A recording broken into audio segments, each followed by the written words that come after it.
Subscribe करिए हमारे channel target UP TET CTET को और बेल आइकन को दबाइए। हेलो दोस्तों, मैं आनंद स्वागत करता हूं आप सभी का आपके अपने channel target UP TET CTET में।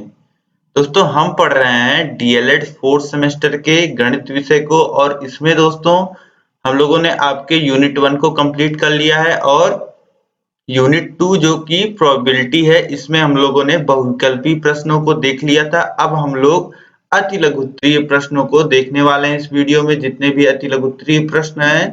तो चलिए स्टार्ट करते हैं। और अगर आपने पिछली वीडियोस को नहीं देखा है, आपसे मिस हो गई हैं वीडियोस, तो ऊपर आई बटन में मैं लिंक दे रहा हूं प्लेलिस्ट का, गणित के प्लेलिस्ट का। वहां पे जाकर के आप पिछली वीडियोस को और जो आगे आने वाली वीडियोस हैं उनको देख पाएंगे। तो लिंक आपको नीचे डिस्क्रिप्शन में, आई बटन में और कमेंट बॉक्स में मिल जाएगा। तो चलिए स्टार्ट करते हैं। देखिए, अति लघुत्तरीय प्रश्न में पहला प्रश्न है प्रश्न संख्या 20, प्रायिकता की परिभाषा लिखिए। तो दोस्तों, प्रायिकता की परिभाषा हम लोग देखते हैं गैरेट के अनुसार। गैरेट ने क्या बताया है प्रायिकता के बारे में, क्या परिभाषा दी है? समान घटनाओं में से एक घटना के घटित होने की संभावित आवृत्ति के रूप में प्रायिकता को परिभाषित किया जाता है। इन्होंने बताया कि कहीं पे अगर कुछ समान घटनाएं, एक जैसी घटनाएं घट रही हों, जैसे हम सिक्का उछालते हैं तो हेड और टेल ये दो घटनाएं हैं, और फिर इन दो घटनाओं में से एक घटना के घटित होने की संभावित आवृत्ति, मतलब कि हेड कब कब आ सकता है के रूप में प्रायिकता को परिभाषित किया जाता है। इसी रूप में हम लोग प्रायिकता को, प्रोबेबिलिटी को परिभाषित करते हैं कि किसी भी अगर कहीं पे सिमिलर इवेंट्स हो रहे हैं तो उनमें से किसी एक इवेंट के होने की जो पॉसिबिलिटी होती है उसी को हम लोग प्रायिकता बोलते हैं, प्रोबेबिलिटी बोलते हैं। तो दोस्तों, परिभाषा आपको समझ में आ गई होगी। अब हम लोग चलते हैं नेक्स्ट क्वेश्चन पे। नेक्स्ट क्वेश्चन है क्वेश्चन नंबर 21, प्रतिदर्श समष्टि से आप क्या समझते हैं? तो यह वर्ड आपको दोस्तों हो सकता हो बहुत कठिन लग सकता है, लेकिन बहुत ही आसान है, यह आप समझिए। देखिए, किसी प्रयोग का परिदर्श समष्टि या यादृच्छिक परीक्षण उस परीक्षण के सभी संभावित नतीजों या प्रयोग के परिणाम का समूह है। प्रतिदर्श समष्टि को यश से प्रदर्शित करते हैं। उदाहरण के लिए, अब दोस्तों यहाँ पे आपको पहले तो बोल रहा है कि परिदर्श समष्टि लिखा हो या फिर यादृच्छिक परीक्षण लिखा हो, दोनों का जो मतलब होता है वह एक होता है। और मतलब क्या होता है यह आप देखिए कि किसी भी परीक्षण में कुछ भी आप कर रहे हैं दोस्तों, तो उसके जो जो नतीजे आ सकते हैं उनका समूह बना करके एक जगह उसको प्रदर्शित कर देना, उसका एक समूह बना देना, इसी को हम लोग प्रतिदर्श समष्टि कहते हैं। देखिए यहाँ पे लिखा है सभी संभावित नतीजों या प्रयोगों के परिणाम का समूह है। और उदाहरण से आप समझ लीजिए, जैसे कि अगर मान लेते हैं एक कॉइन आपने उछाला तो उसपे हेड या टेल आ सकता है, चित्त या पट्टा आ सकता है दोस्तों। तो इसी में आप समझिए कि प्रतिदर्श समष्टि को, अगर हमें प्रतिदर्श समष्टि लिखना होगा तो हम लोग लिखेंगे, यश से दिखाते हैं इसे, और हम लोग जितने पॉसिबिलिटी हो सकती है वह दिखा देंगे। तो एक सिक्के को आप उछालेंगे तो उसपे या तो हेड आ सकता है या फिर टेल आ सकता है।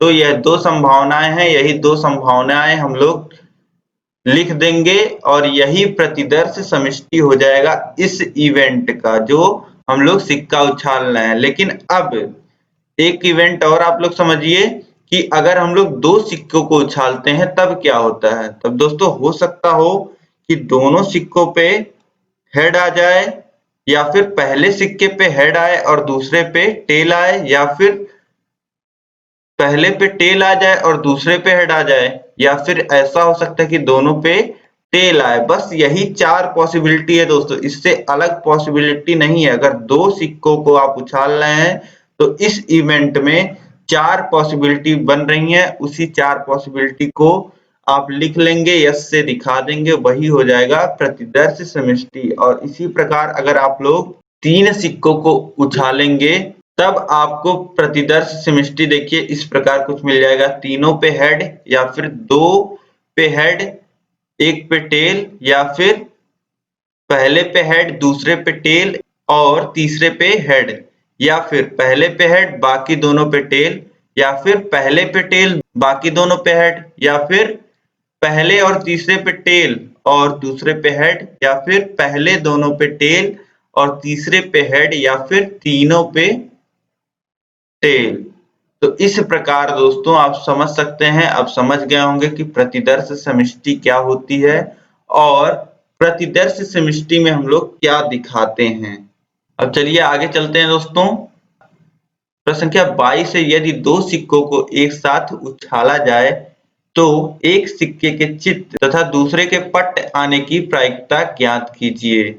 दोस्तों इस प्रश्न में आपसे कह रहा है कि 2 सिक्कों को एक साथ उछाला गया है तो आपको एक सिक्के पे चित्त तथा दूसरे सिक्के पे पट्ट आने की प्रायिकता बतानी है। मतलब एक सिक्के पे हेड आए और दूसरे सिक्के पे टेल आए, इसकी प्रायिकता प्रोबेबिलिटी आपको बतानी है। तो देखिए 2 सिक्कों को अगर उछाला जाता है तो इसमें कितनी घटनाएं कुल हो सकती हैं, कितने तरीके के कॉम्बिनेशन बन सकते हैं, यह मैंने अभी आपको ऊपर बताया कि अगर 2 सिक्कों को उछाला जाए तो इसमें कुल कितने संभावित नतीजे आ सकते हैं, 4 आ सकते हैं।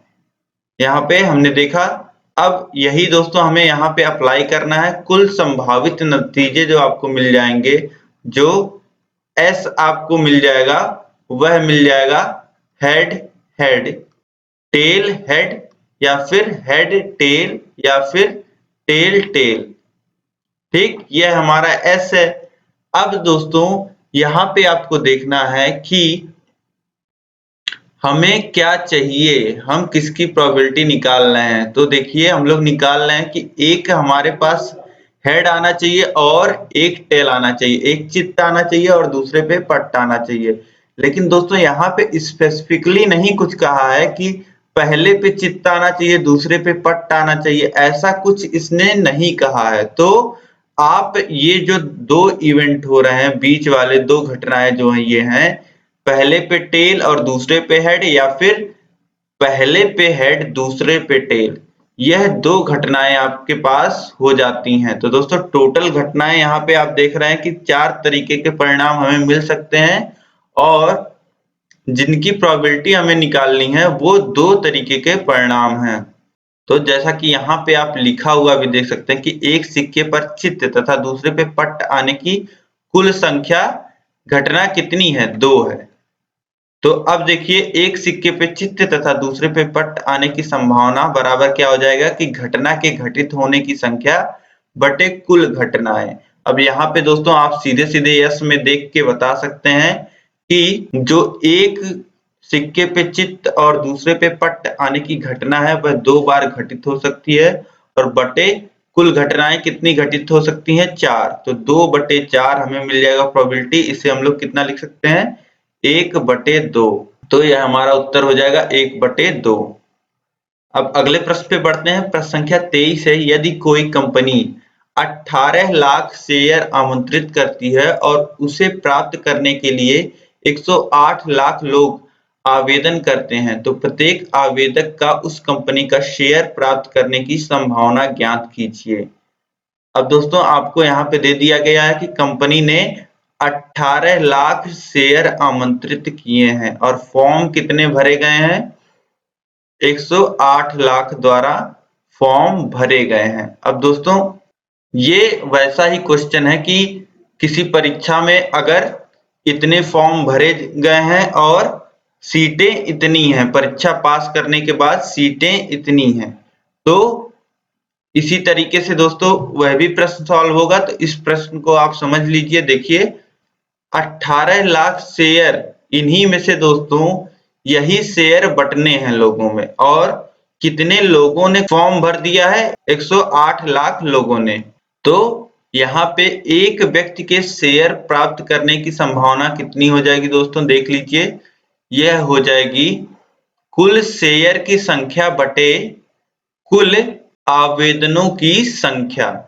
यह हमारा प्रोबेबिलिटी का फॉर्मूला बन जाएगा। यहाँ पे जो शेयर प्राप्त करने की संभावना हो जाएगी दोस्तों, वह हो जाएगी, ऊपर आप लिखेंगे दोस्तों, कंपनी द्वारा आमंत्रित शेयर बटे भरे गए फॉर्म की संख्या। तो ये हो जाएगा दोस्तों, आप यहाँ पे जैसा देख पा रहे हैं कि कुल 18 लाख शेयर कंपनी ने आमंत्रित किए हैं बटे 108 लाख फॉर्म भरे गए हैं। तो ये हो जाएगा, जब आप इसे सॉल्व करेंगे तो ये आ जाएगा 1/6।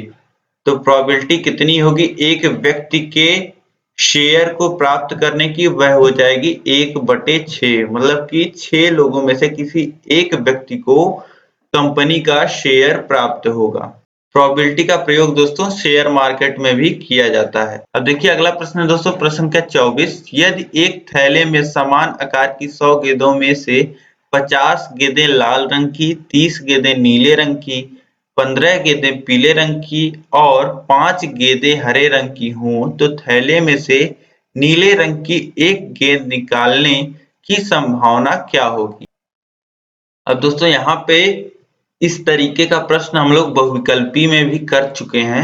अब दोस्तों यहाँ पे आपको एक थैला दिया गया है, बड़ा सा थैला है मान लेते हैं, और इसमें 100 गेंदें जो हैं वह समान आकार की रखी गई हैं। तो यहाँ पे दोस्तों आपसे बोल रहा है कि अगर हम लोग इस थैले में हाथ डाल करके बिना देखे एक गेंद निकालते हैं तो उस गेंद के नीले रंग की होने की संभावना क्या होगी? तो अब दोस्तों यह प्रश्न सॉल्व करने के लिए आपको पता होना चाहिए कि नीली गेंदें कितनी है अपने पास और कुल गेंदों की संख्या कितनी है। तो यह दोनों ही हमें दे रखा है। देखिए कुल गेंदों की जो संख्या दे रखा है वह 100 गेंदें यहाँ पे दे रखा है, और जो नीले रंग की गेंदें हैं वह 30 गेंदें हैं। तो 30 गेंदें यहाँ पे नीले रंग की हैं। तो हम लोग क्या लिखेंगे, जब हम लोग प्रोबेबिलिटी निकालेंगे दोस्तों तो हम लोग क्या लिखेंगे, नीले गेंदों की संख्या बटे कुल गेंदों की संख्या। तो यह कितना आ जाएगा, 30/100, या फिर आप लिख सकते हैं 3/10। यह जो संभावना हो जाएगी वह नीले गेंद की निकलने की संभावना हो जाएगी जब हम लोग झोले में से एक गेंद निकालते हैं। अब नेक्स्ट क्वेश्चन है क्वेश्चन नंबर 25। दो पासों को एक साथ फेंकने पर कुल कितने समसंभावी परिणाम प्राप्त हो सकते हैं? तो दोस्तों दो पासों को अगर एक साथ फेंका जाए तो मैंने आपको पिछले वीडियो में भी बताया था कि एक पासे को फेंकने पर 6 घटनाएं होती हैं। अगर एक पासे को आप अकेले फेंक रहे हैं, लेकिन अगर दो पासे को आप एक साथ फेंक रहे हैं तो 6 घटनाएं पहले पासे पे और 6 घटनाएं दूसरे पासे पे होने की संभावना रहती है। अलग अलग, ये दोनों इंडिपेंडेंट पासे हैं, यह दोनों एक दूसरे से स्वतंत्र पासे हैं, अलग अलग फेंके गए हैं लेकिन साथ में फेंके गए हैं। यह दोनों पासे साथ में फेंके गए हैं। तो दोस्तों 6 इवेंट पहले पासे पे, 6 घटनाएं जो हैं पहले पासे पे हो सकती हैं, और 6 तरीके के परिणाम पहले पासे पे आ सकते हैं और 6 तरीके के परिणाम दूसरे पासे पे आ सकते हैं। तो कुल कितने तरीके के परिणाम आ सकते हैं यह निकालने के लिए हम लोग दोनों का आपस में गुणा करते हैं, यानी कि 36 तरीके के परिणाम हमें प्राप्त हो सकते हैं। तो देखिए यहाँ पे क्या दिया हुआ है कि दो पासे को एक साथ लेकर फेंकने पे कुल समसंभावी 36 परिणाम प्राप्त हो सकते हैं। ये सभी 36 परिणाम एक दूसरे से भिन्न है तथा इनमें से प्रत्येक की आने की संभावना समान है। अब जैसा कि दोस्तों यहाँ पे पूछा कि कुल कितने समसंभावी परिणाम प्राप्त हो सकते हैं, कि मतलब कुल ऐसे कितने परिणाम हैं जिनके आने की संभावना समान है। तो दोस्तों ये जो 36 परिणाम हमें मिलते हैं, इनमें से किसी भी परिणाम के प्राप्त होने की जो संभावना होती है वह समान होती है। प्रोबेबिलिटी सभी इवेंट्स की 1/36 ही होती है दोस्तों। तो आप कह सकते हैं कि 36 परिणाम प्राप्त होते हैं और इनमें से सभी परिणाम जो होते हैं उनके प्राप्त होने की जो संभावना होती है वह समान होती है, यानी कि यह 36 जो परिणाम होते हैं वह आपस में समसंभावी परिणाम होते हैं। अब नेक्स्ट क्वेश्चन है दोस्तों 26 नंबर, दो सिक्के उछालने पर क्या परिणाम प्राप्त होंगे। अब दोस्तों दो सिक्के उछालने पर क्या परिणाम प्राप्त होते हैं यह हम लोग पहले भी देख चुके हैं।